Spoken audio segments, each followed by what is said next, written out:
할렐루야. 우리 옆에 성교사를 사랑합니다. 축복합니다. 말씀에서 한번 읽어봅시다. 시작. 장래의 좋은 일이다. 이 장래는 지금입니다. 이 장래는 지금 우리에게 좋은 일이다. 그러니까 과거에 어떠한 일이 있었는데 그 과거 이후에 올 일이다 이 말이죠. 그 과거에 있었던 그 일 뒤에 새롭게 오는 일, 그것이 장래의 좋은 일인데 오늘 이 말씀에는 그리스도의 십자가의 죽으심으로 우리가 하나님 앞에 그 성수의 담대에 나아가는 일을 장래의 좋은 일이다. 그래서 우리가 그 전에 좋은 일이 뭐냐? 번제를 드려서 하나님 앞에 제사드리고 하나님과 교제할 수 있었던 모습이 좋은 일이었으면 장래의 더 좋은 일이 뭐냐? 그리스도의 죽으심으로 말미암아 우리가 그 앞에 담대히 나아갈 수 있다는 것 자체가 장래의 좋은 일이다 하는 겁니다. 9장 1절에 첫 언약에도 섬기는 예법과 세상에 속한 성소가 있더라 했습니다. 무슨 말이냐면 첫 번째 언약을 세울 때도 하나님께서 눈에 보이는 육체에 속한 성소를 주시고 그 육체에 속한 자들이 행할 수 있는 법도를 주셨다. 첫 번째 언약 때도 그런 법도와 그 성소가 있더라. 2절에 예비한 첫 장막이 있고 그 안에 등대와 상과 진설병이 있으니 이는 성소라 일컫고 했습니다. 3절에 둘째 휘장 뒤에 있는 장막을 지성소라 일컫나니 성소와 지성소가 나뉘어 있다. 4절에 금 향로와 사면을 금으로 싼 언약궤가 있고 그 안에 만나를 담은 금 항아리와 아론의 상난 지팡이와 언약의 비석들이 있고 했습니다. 지성소에 있는 법궤의 모양을 얘기하는 겁니다. 5절에 그 위에 속죄소를 덮는 영광의 그룹들이 있으니 했습니다. 속죄소는 다른 데 있는 것이 아니고 법궤의 뚜껑이다. 이게 법궤의 법을 덮은, 그러니까 율법이 법이니까 법궤죠. 법을 담은 상자니까 법궤다. 그 위에 뚜껑이, 그러니까 법을 넣고 그 위에 뚜껑을 덮었다. 그래 덮여진 것 코페르처럼 덮여졌다, 갚았다, 덮였다, 숨겨졌다, 씻겨졌다는 거죠. 그래 덮였기 때문에 거기가 뭐냐? 속죄소다는 거예요. 하나님께서 율법을 꺼내서 너는 나 외에 다른 신을 섬겼냐 안 섬겼냐? 나보다 더 사랑한 게 뭐냐? 우상을 섬겼느냐? 그래서 하나님께서 조금이라도 벗어난 자들에게 돌격하시면 살 방법이 없다는 거죠.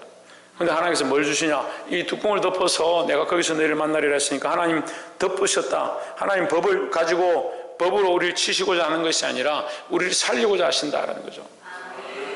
그래서 법계의 목적은, 율법의 목적은 우리를 살리는 데 있다라는 겁니다. 그 위에 속죄소를 덮는 영광의 그룹들이 있으니 이것들이 관하여는 이제 낱낱이 말할 수 없노라 하십니다.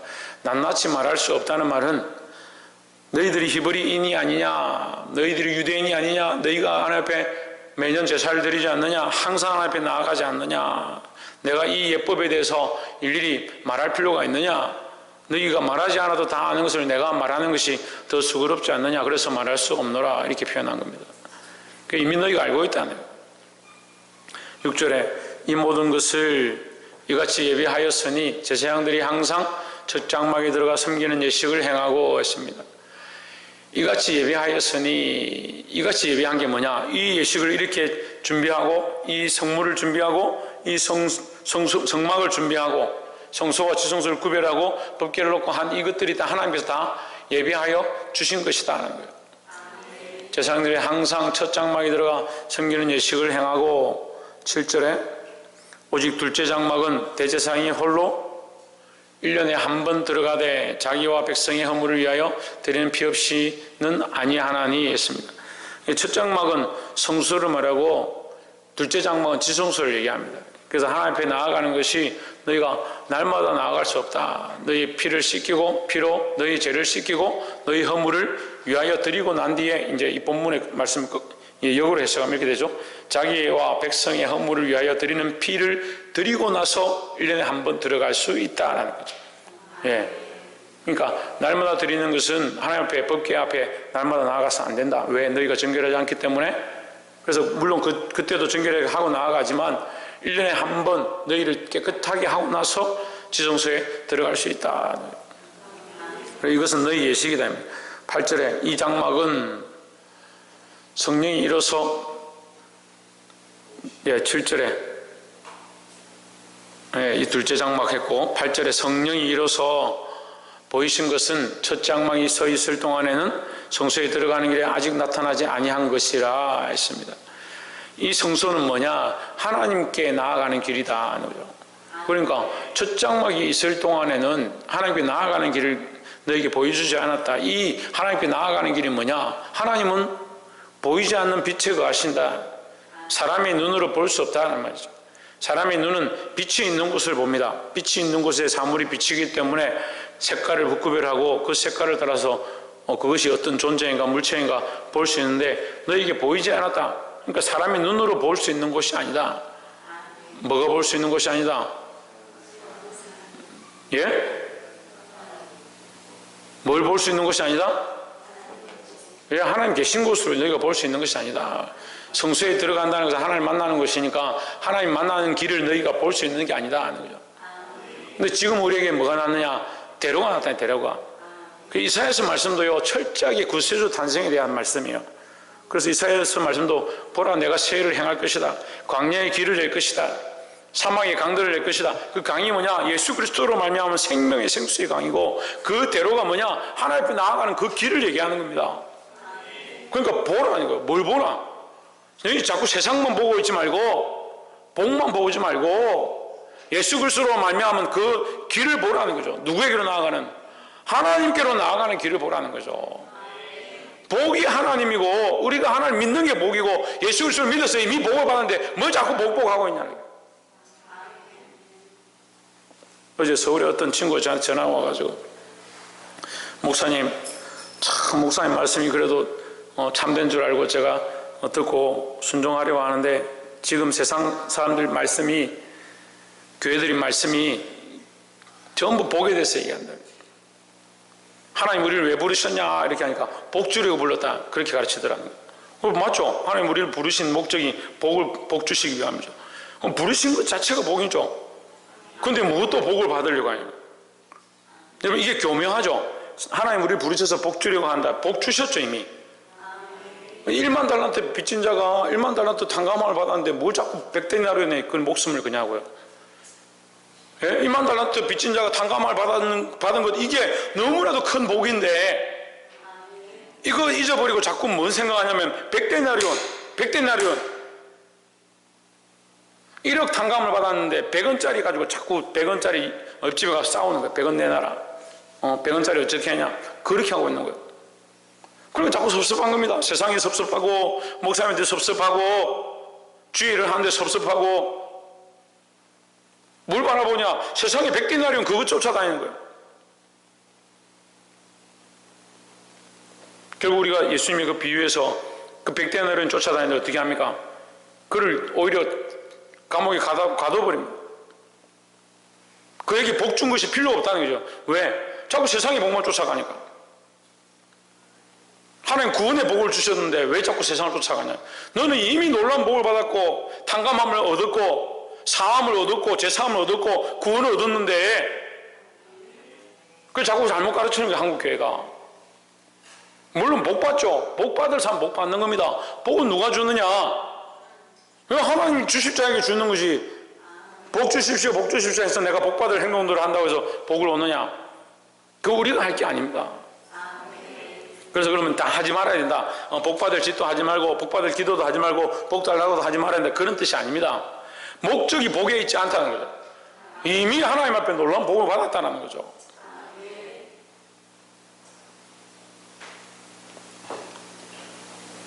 성소에 들어가는 길이 아직 나타나지 아니한 것이라 했습니다.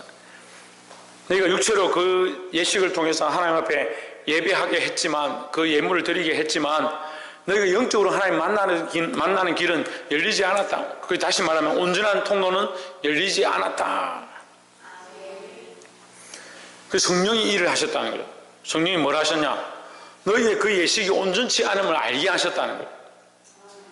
너희의 그 예식을 통해서 온전한 제사함을 얻지 못하는 줄 깨닫게 하시고 그래서 더 하나님을 의지하고 하나님 주시는 방법을 우리에게 허락해 주십시오 할 수 있도록 성령이 그렇게 하셨다는 거죠.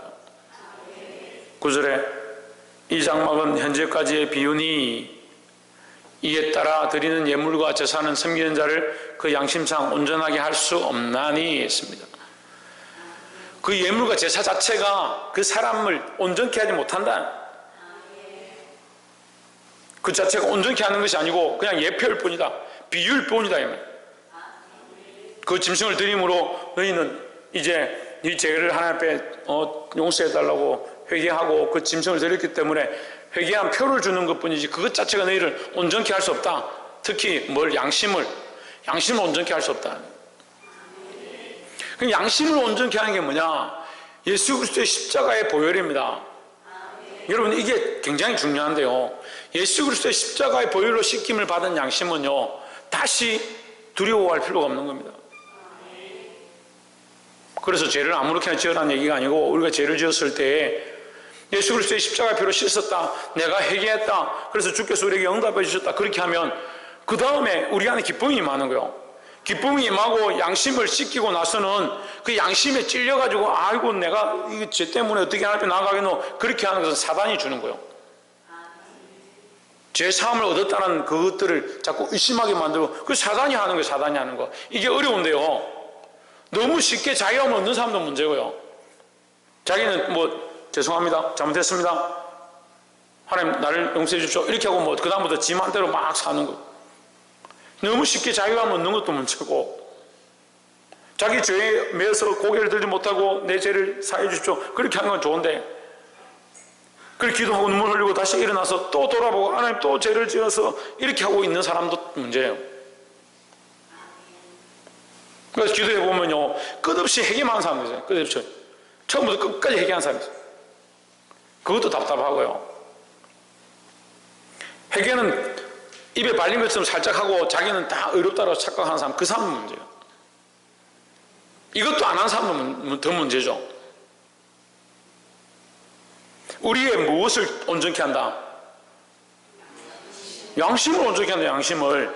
지금 양심을 온전케 한다 되어 있잖아요. 예법으로는, 옛 제사로는 너희 양심을 온전케 할 수 없지만 예수 그리스도의 십자가의 피로 뭘 온전케 한다? 우리 양심을 온전케 한다. 그러니까 예수 그리스도 앞에 나와서 자기 죄를 온전히 회개하고 다시 내가 이 죄를 짓지 않겠습니다 하는 자들에게 하나님께서 그 양심을 온전케 하셔서 다시 찔리지 않게 하는 겁니다. 사단은 어떻게 하냐? 다시 찔리게 자꾸 만드는 거예요. 속으면 안 돼요. 또 사단은 깊이 있게 회개하지 못하도록 하는 것, 그것도 사단이 하는 거예요. 그것도 속으면 안 돼요. 그래서 이 온전한 회개를 하나님 앞에 늘 드릴 수 있는 저와 여러분 되기를 주의 이름으로 축원합니다. 10절에 이런 것은 먹고 마시는 것과 여러 가지 씻는 것과 함께 육체의 예법일 뿐이며 했습니다. 육체 예법이란 이런 것은 뭡니까? 옛 언약이에요. 옛 언약. 옛 제사죠. 옛 제사. 처음에 드렸던 너희의 언약은, 첫 언약은, 이런 것은, 첫 언약은 먹고 마시는 것과 여러 가지 씻는 것과 함께 육체의 예법일 뿐이다. 너희를 정결케 했다는 표로 예법을 주는 것 뿐이다. 하지만 개혁할 때까지 맡겨둔 것이니 했습니다. 맡겨뒀다. 전에 말씀드렸잖아요. 너희가 재물을 가져와서 회개하면 그 너희의 죄를 가지고 이제 하나님께서 이것을 맡겨둔다. 체크해 놓는단 말이야. 체크해 놓는다고요. 그럼 언제 그것을 다시 돌려받느냐? 그 죄에 대한 그 씻음을 언제 그 표를 받느냐? 우리가 뭘 빌렸어요. 돈이 없어가지고 뭘 맡겨놓고 왔어요. 전당포에다가 전당포 모르죠? 요즘 아이들 전당포 잘 모르는데 옛날엔 돈이 없으면 반지라도 빼가지고 이렇게 맡기고 하다못해 정미수 선생님 알죠? 머리카락 잘라서 애들 주고 쌀 팔아가지고 애들 먹이고, 머리카락 잘라가지고 팔아가 애들 쌀 팔아가 먹이고 그런 세대는 아니죠. 저는 그런 걸 많이 봤어요. 머리카락 잘라가지고 팔기도 하고, 집에 있는 거 하다못해 뭘 가져가서 맡겨가지고 겨우 국 끓여 먹고 그렇게 하는 세대, 어쩌다 보니 그런 때에 살았는데,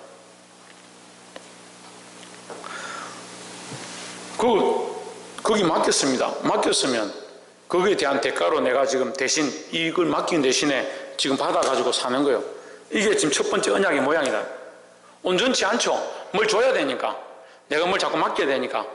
근데 맡겨둔 것이라 했는데 개혁할 때는 어떻게 되느냐?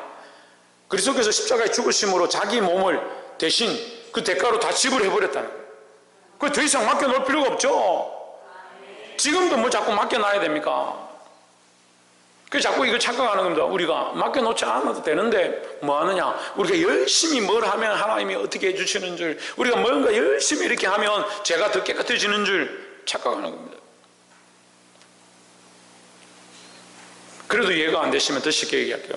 옛날에 어떤 권사님이 있었어요. 자기의 삶이 거룩하지 못하고 기도를 좀 열심히 못하면 금요일 토요일쯤 되면 교회 와요. 교회 와가지고 얼마나 청소를 열심히 하니까 하지 않던 것들을 막 꺼내가지고 설거지를 하고 정리를 하고 막 그렇게 해요. 지금 우리 성도들 아니에요. 그렇게 해요. 그렇게 해가 아침에는 와가지고 막 하면 인상이 막 이렇게 말도 안 하고 인사를 해도 모른 척하고 그래. 저녁 때쯤 되면 자기가 기분이 좋아져가지고 내가 청소하고 이러니까 마음이 시원하다 하면서 이게 속는 거잖아요. 우리의 죄와 연약하면요 그리스도의 십자가 앞에 싣는 거지 자기가 마음이 후련해진다고 해서 쉽게 지는 게 아니에요. 물론 도움은 되겠죠. 도움은 되겠죠. 자기가 정결하지 못해서 하나님 앞에 회개하고 내가 또 마음을 다해서 주의 일을 열심히 함으로 마음이 시원해지고 그러면 도움은 되겠죠. 하지만 개혁할 때까지는 맡겨둔 것이다. 온전치 않다는 온전치 않다. 첫 번째 이 언약은 온전치 않다. 맡겨둔 것이다. 이 맡겨둔 것이 언제 다 정리하느냐? 우리의 이집트 지은 이스라엘 백성이 창세 때부터 지은 모든 죄, 범죄하고 지었던 모든 죄를 그들이 하나님 앞에 예물을 드렸는데 그게 온전치 않기 때문에 맡겨뒀다. 어떻게 언제 온전해졌느냐? 그리스도의 십자가의 그 개혁이 일어날 때 새로운 일이 올 때 이 말이에요. 그 첫 번째 언약이니까 두 번째 언약은 첫 번째보다 온전하다. 이 개혁되었다. 개선됐다 이 말이죠. 11절에 그리스도께서 장래 좋은 일의 대제사장으로 오사 이 개혁이 10절에 나와 있는 이 개혁이 뭐냐? 밑에 11절에 나와 있는 그리스도께서 장래 일의 좋은 일의 제사장으로 오신 것 이것이 뭐다? 이것이 개혁된 것이다 하는 거예요. 그러니까 그분은 대제사장이시면서 그 그리스도는 대제사장이시면서 본인 스스로 박창조 스스로 뭐가 되셨다? 홍준은 뭐가 되셨다? 대제사장이시면서 박이상 뭐가 되셨다? 제물이 되셨다.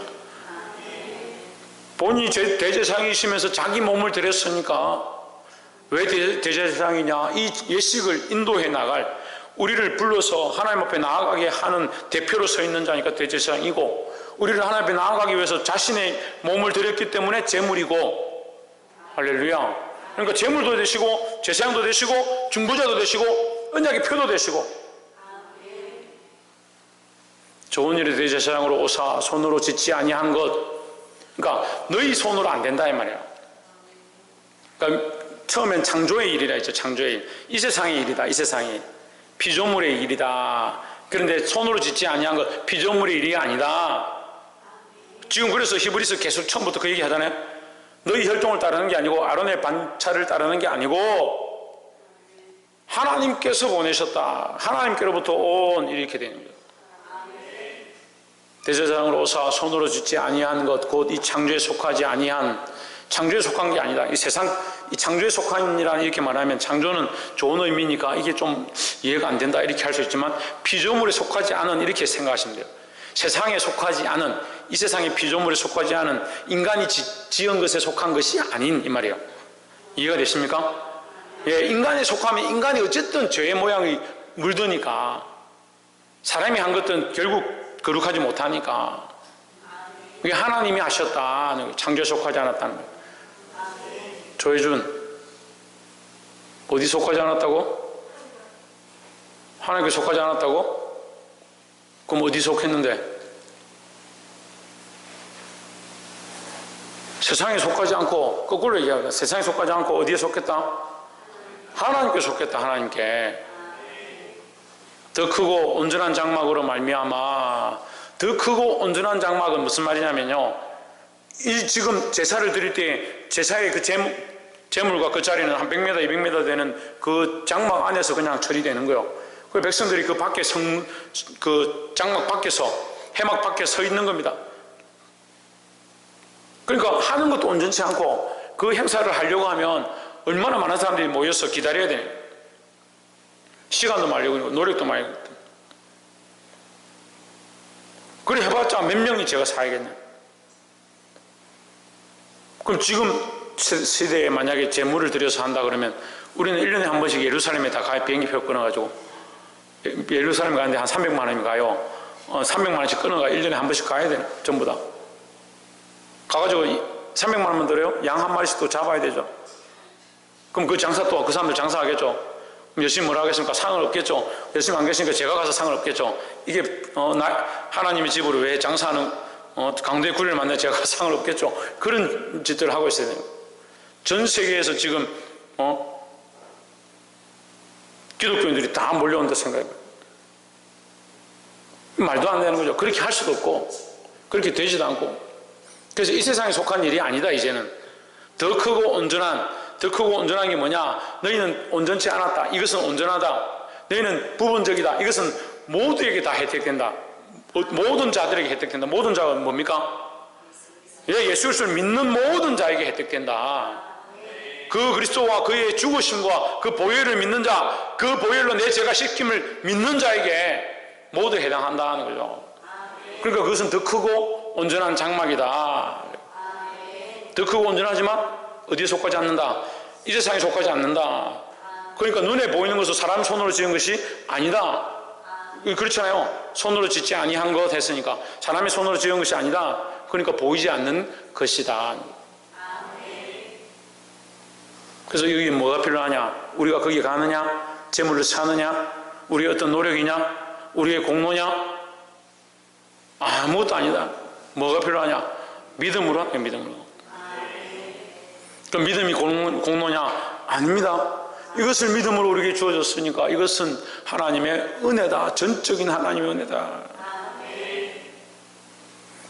12절에 염소와 송아지의 피로 아니하고 오직 자기 피로 영원한 속죄를 이루사 단번에 성소에 들어가셨느니라 했습니다. 지금까지 말한 겁니다. 염소와 송아지는 손으로 하는 거예요. 손으로. 염소와 송아지의 피는 손으로 하는 거죠. 오직 자기의 피로 예수 그리스도는 하나님의 창조로 되어진 자니까 영원한 속죄를 이루사 단번에 성소에 들어가셨느니라 했습니다. 단번에 성소에 들어갔다. 아까 지금 앞에 말씀을 좀 기억하면 성소에 1년에 한 번밖에 못 들어간다. 1년에 한 번밖에. 1년 동안 내 제사를 드리다가 1년에 한 번 겨우 들어간다. 그런데 그 길 또한 육체의 길이고 영으로 한 이 성소로 들어가는 길이 없었다는 거죠. 그러니까 인간이 한 이 길은 온전치 않다는 거죠. 근데 온전한 길을 내신 분이 누구냐? 예수 그리스도다는 거죠. 그래서 단번에 한 번만에 하나님 앞으로 들어갔다. 그래서 우리는 어떻게 합니까? 우리는 어떻게 합니까? 예수 그리스도를 따라 들어가는 거예요. 따라 들어가는 거예요. 아무도 들어갈 수 없는 길, 아무도 하나님을 아버지라 부를 수 없는 길, 아무도 하나님 앞에 기도할 수 없는 것들을 오늘 우리가 그리스도의 이름으로 예수 그리스도를 따라서 그 앞에 들어가서 하나님 앞에 기도하는 겁니다. 그러니까 이것이 얼마나 큰 은혜고 축복입니까? 이것을 어떻게 말로 다 하겠습니까? 근데 이것을 은혜로 아는 사람들은 1만 달란트가 아니라 말로 표현할 수 없는 하나님의 은혜를 아는 거예요. 근데 그게 없는 거예요. 그게 없으면. 그 하나님의 은혜를 모르면 이게 1만 달란트인지 100달란트인지 모르는 겁니다.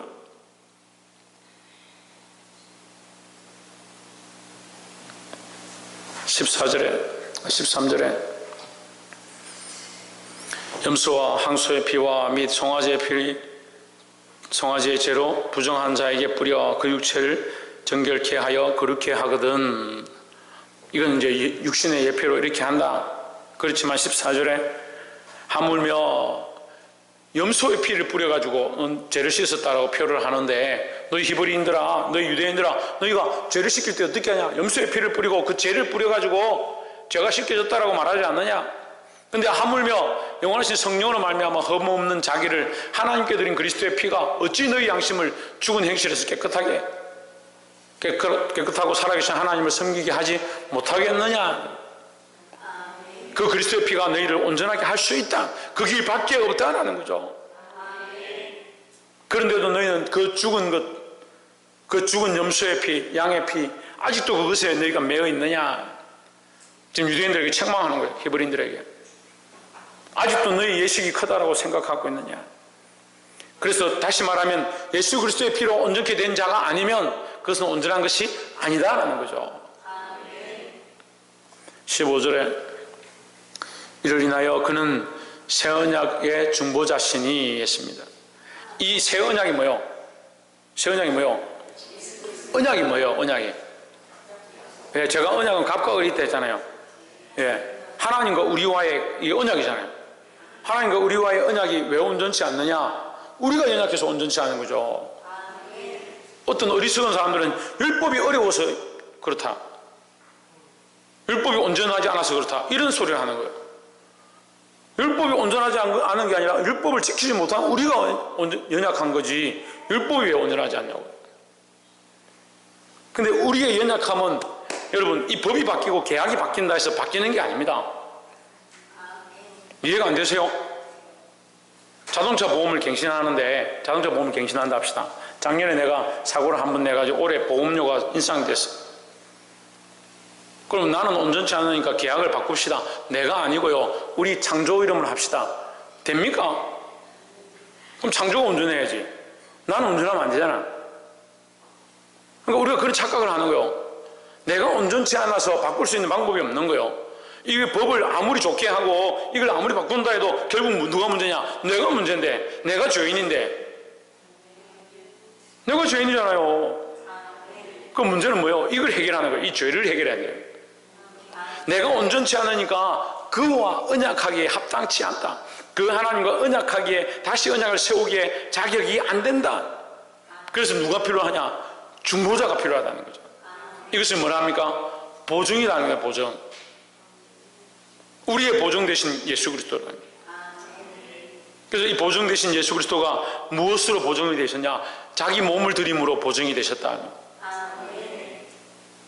이보다 더 큰 은혜가 어디 있습니까? 새 언약의 중보자시니 이는 첫 언약 때의 범한 죄에서 속량하려고, 결국 목적은 우리 죄를 사고 우리를 구원하기 위함에 있다는 거예요. 속량하려고 죽으사 부르심 1번자로 하여금 영원한 기업의 약속을 얻게 하려 하심이라 했습니다. 그러면 첫 언약이 쓸데없어서 첫 언약은 폐했다, 첫 언약은 필요가 없다, 이런 의미가 아닙니다. 좀 더 깊이 들어가면 그 첫 언약의 모든 요구를 누가 이루셨냐? 예수 그리스도께서 십자가에 죽으심으로 그 요구를 이루셨다. 너희가 부정하게 하면 돌을 칠 것이다. 반드시 죽어야 하리라. 너희 핏값을 물을 것이다. 그 핏값을 누가 지불하셨냐? 그리스도께서 지불하셨다. 그 죽음을 누가 당하셨냐? 그리스도께서 당하셨다는 거죠. 그래서 이 첫 언약이 폐해진 것이 아니라 이것을 온전케 했다. 온전케. 그래서 나는 율법을 폐하러 온 것이 아니고 온전케 하러 왔노라 했습니다. 그게 무슨 말이냐면 이 율법의 만족함을, 율법의 요구는 뭐냐면 생명이에요. 율법을 온전히 지키면 생명을 우리가 줄 필요가 없지만 율법을 온전히 지킨 인류가 아무도 없기 때문에 결국은 율법의 요구는 뭐냐? 생명을 내야 되는 거예요. 근데 율법을 폐하는 것 자체가 폐하는 것 자체가 말이 안 되잖아요. 언약을 찢었다. 왜 찢는데? 계약을 했었는데 왜 찢냐고요? 하나님 뭐 꿀리는 게 있나? 왜 찢노? 그 율법이 온전치 않은 게 아니라 그리스도께서 죽으심으로 그 율법의 요구를 만족했으니까 이제 이게 필요 없는 거죠. 이걸 똑바로 이해하셔야 돼요. 우리가 20평짜리 집에 살다가 누가 참 네가 너무 믿음의 생활 잘하고 네 참 착해서 내가 100평짜리 건물을 너한테 주겠다. 그럼 어떻게 하겠습니까? 20평짜리 빨리 청산하고 100평으로 가야 되지. 그 20평 사는데 죄송한데요, 제가 빚이 많아가지고 그거 청산을 못 하겠습니다. 누가 이것을 청산했느냐? 그리스도께서 십자가에 죽으실 때에 이 모든 것이 다 청산되었다. 그러니까 그 계약서는 뭐 필요가 없다는 거죠. 100평으로 이사 갔는데 20평짜리 그 옛날에 그 계약서 들고 고민하고, 이게 문제인 거예요. 이게 말이 안 되는 거잖아요. 그 율법의 청구는 이제 우리에게 없는 겁니다. 율법에 쏘는 것은 이제 우리에게 없어요. 왜 없느냐? 그리스도께서 이미 대가를 지불했기 때문에 없다는 거죠. 이것이 온전치 않고 불완전하고 문제이기 때문이 아니라 우리가 온전치 않아서 이것을 지킬 수 없었기 때문에 그리스도의 십자가의 죽으심으로 이것을 찢어버렸다. 그래서 이제는 뭐가 있느냐? 새 언약이 있다. 새 언약이. 무슨 새 언약입니까? 그리스도를 믿음으로 하나님 나라에 가는 것, 그게 새 언약이고요. 그것이 끝나는 것이 아니라 우리가 아버지라 부르짖는 거요. 그것을 끝나는 것이 아니라 우리가 아버지라 부르짖는데 내 안에 성령을 주셔서 성령의 인도를 받게 하는 거요. 그것을 끝나는 것이 아니라 우리가 남은 인생을 사는 동안에 주와 복음을 위해 삶으로 이 상급을 하나님 나라에서 더불어 주는 거요. 그것으로 끝나는 게 아니라 우리가 하나님 나라의 상을 받을 뿐만 아니라 이 땅에서 거룩한 축복으로 우리 자녀들에게 허락하여 주신다는 거죠. 믿음이 없으니까 이것들을 다 이해를 못하는 거예요. 말씀을 맺겠습니다. 하나님 우리에게 이렇게 좋은 것들을 주시려고 하고 우리에게 이런 좋은 것을 주시기 위해서 그리스도를 이 땅에 보내셔서 희생하셨습니다. 여러분, 이 하나님의 이 사랑을 알아야 합니다. 우리를 위하여 자신을 내어주신 이 사랑, 우리를 위하여 이 언약의 의문의 정수를 찢고 하나님 나라의 영원한 속량의 구원으로 인도하시는 사실을 잊지 않고 믿음으로 바라보고 살아서 승리하고 하나님 주시는 거룩한 복, 참 영원한 복, 그것을 바라봄으로 주께서 또한 이 땅에서도 채우시는 복을 함께 누리시기를 주의 이름으로 축원합니다. 기도하겠습니다.